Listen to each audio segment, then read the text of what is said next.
Absolutely unbelievable for 31-year-old British wildcard Jonathan Murray, who is hardly known to anybody in the British press. He's going to partner Denmark's Frederik Nielsen this afternoon in the men's doubles final against Sweden's Robert Lindstedt and the Romanian Horia Tecău. Dave Luddy, can you put into context for us just how big of a win Andy Murray over Tsonga was yesterday?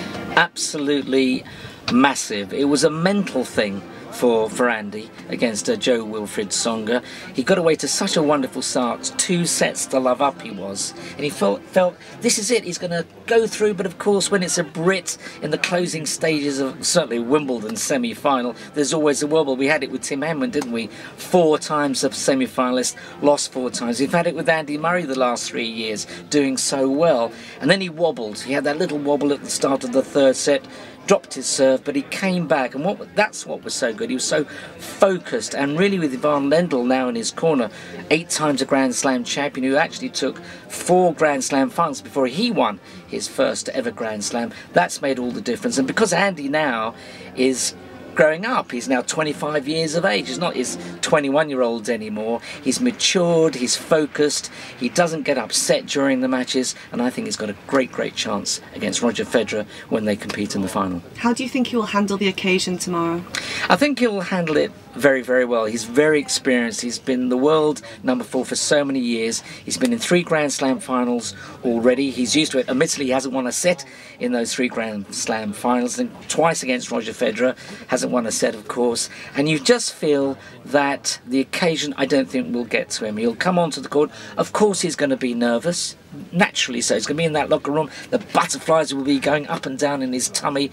But so will it be from Roger Federer, who's been on this court for so many times. His 8th Wimbledon final, a record. He's trying to win a 7th Wimbledon title to equal Pete Sampras's amazing record. But he will be nervous. But I think once he hits that first ball, then it's all about being mature. His character will come through, and he showed against Ferrer and he showed against Tsonga that he's matured that much. He's now a man instead of being a boy, and I think he'll do wonderfully well. You mentioned Federer also has history on the line tomorrow, and if he wins, he would get back to number 1 in the world. How big of an achievement would that be in an era when he's playing with Djokovic and Nadal? Absolutely colossal. Do you know, my heart is split. In some ways, my heart says I would love Federer to win. I really want him to win because he's such a wonderful sportsman on and off the court. But of course, Andy's a Brit, isn't he? All right, he's Scottish, but he's a Brit, and you want him to win. So in some ways, I'm on sort of a win-win situation. I just think if Federer wins tomorrow and recaptures the world number 1 spot, that will be one of the greatest achievements. I mean, if Andy Murray wins tomorrow, of course, the first Brit since 1936, and a wonderful achievement for a Brit to win after such a long time. But for Federer to come back in this era of these great players, Novak Djokovic, Rafael Nadal, Andy Murray as well, for him to do that, it would be phenomenal, and that to me is also historic. It would be fantastic.